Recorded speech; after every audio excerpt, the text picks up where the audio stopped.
Andrés conoce al sistema político mexicano, también lo he puesto en mis cartas. Es más, en la quinta le digo, tú eres el que estás marcando la agenda porque esas fuerzas tradicionales, incluyendo a diferentes actores, actúan en torno a lo que Andrés plantea. Y eso es muy grave para México. Y entre lo que él plantea es un sometimiento de otros poderes. Lo que él plantea es un gobierno autócrata. Lo que él plantea es rescatar las viejas prácticas de un sistema que fue cediendo en base a la presión no de los partidos, sino de la sociedad.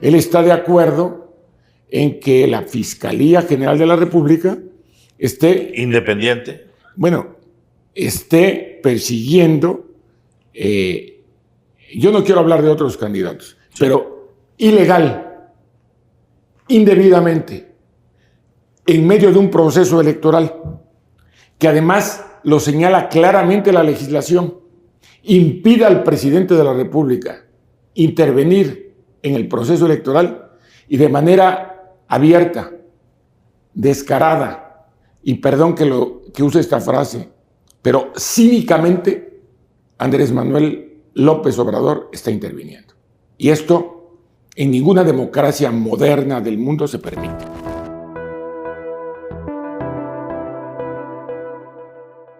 A ver, Dante, el que lo diga cualquier político, este tipo de comentarios, pues suena bien, es una cosa que se ve en las mañaneras, pero el que lo diga Dante Delgado, un político de cepa, un político que está bien curtido en la política mexicana, en innumerables posiciones, tanto ejecutivas como legislativas, y sobre todo alguien que ha estado estuvo permanentemente cerca de los proyectos últimos de Andrés Manuel López Obrador, apoyando con Convergencia y con Movimiento Ciudadano. ¿Qué pasó? ¿Dónde estuvo ese quiebre entre ustedes que se dio y que hizo que Dante Delgado saliera de esa órbita donde estaba López Obrador y esté donde esté hoy? Prácticamente siendo la única fuerza opositora seria que no está de rodillas ante el poder presidencial. Bueno, el problema de Andrés Manuel es que quiere solidaridades totales. Lo ha dicho. Incondicionales. No, a ciegas. Es todavía peor. Porque la incondicionalidad puede permitir tener visión y él quiere que nadie tenga visión. Y el problema es mayor cuando él tiene una visión de tan corto plazo.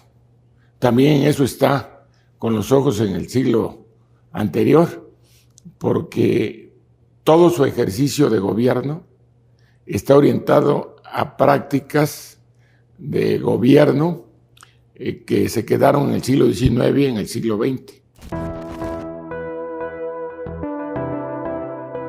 La ruptura entre nosotros se da porque cuando le planteo la necesidad de hacer un nuevo partido frente a la inconsistencia que tenía el PRD, él me dice en el 2007 que no procede porque sería dividir al PRD.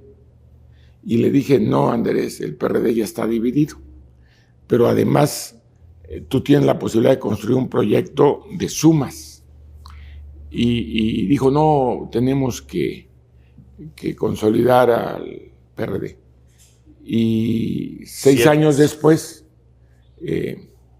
toma la decisión de llevar a Morena, una organización, una asociación civil de la que muchos habíamos formado parte, que estuvimos en su evento constitutivo,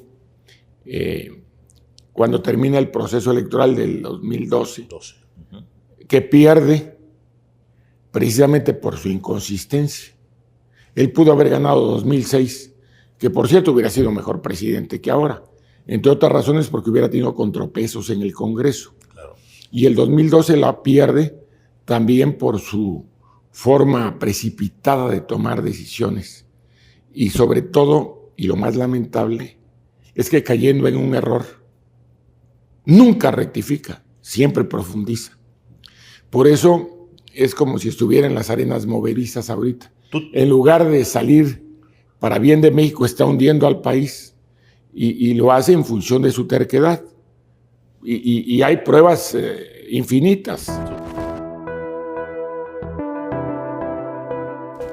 Porque ellos dicen que quieren estar unidos para que el presidente no haga en la próxima legislatura lo que ellos les han permitido en esta legislatura, que aún no concluye, hacer.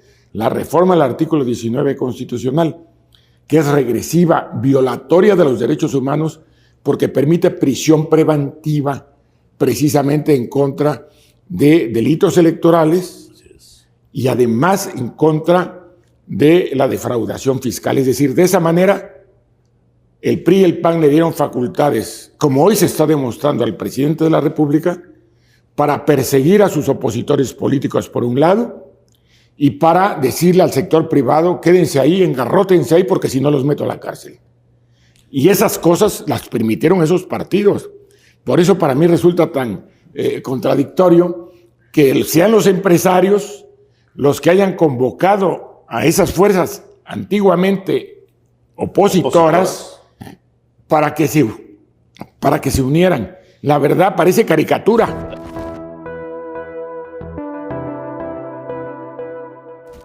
¿Qué es lo que hace que el PRI y el PAN estén tan sometidos, tan bajos de oposición dentro del sistema? No, lo que sucede es que Andrés conoce al sistema político mexicano, también lo he puesto en mis cartas.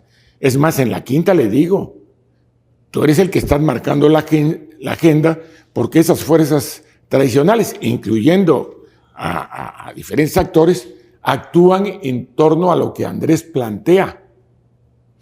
Y eso es muy grave para México. Y entre lo que él plantea es un sometimiento de otros poderes. Lo que él plantea es un gobierno autócrata. Lo que él plantea es rescatar las viejas prácticas de un sistema que fue cediendo en base a la presión, no de los partidos, sino de la sociedad. Por eso es contradictorio que los partidos que dicen que se unen para que no suceda lo que están haciendo que suceda, sean requeridos por el presidente de la Corte, los gobernadores, los dirigentes políticos, y les pidieron solidaridad a una ley que no conocían, porque no se hizo un cambio profundo, no se hizo una reforma del Poder Judicial, no se hizo.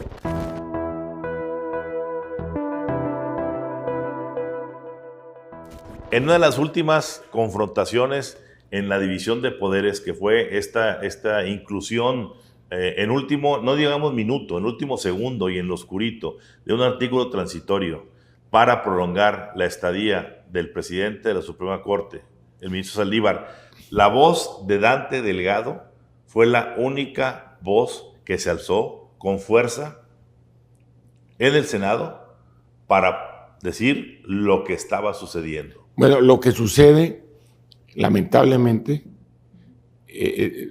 perdón que lo refiera así, pero saqué una cuarta carta donde explico la captura del Poder Judicial por parte del presidente es un acto de traición a la patria. Porque el Poder Judicial es el equilibrio de los poderes, es el que debe dar seguridad, justicia y aplicación plena del Estado de Derecho. Y el presidente, no contento con tener mayoría parlamentaria, ha procurado capturar al Poder Judicial. Y lo grave es que lo ha logrado hasta este momento, cuando menos con el presidente de la Corte, que es un presidente obsequioso y que además, haciendo una reforma donde se empodera más para que a través del Consejo de la Judicatura puedan restarle independencia y autonomía al Poder Judicial por medidas disciplinarias que desde ese órgano se aplican en contra de jueces y magistrados. Es decir, son ellos los encargados de sancionar a quienes sancionan, Claro. de removerlos, incluso de suspenderlos, pero además sin derecho a defensa. Es decir, en casa del herrero, asadón de palo.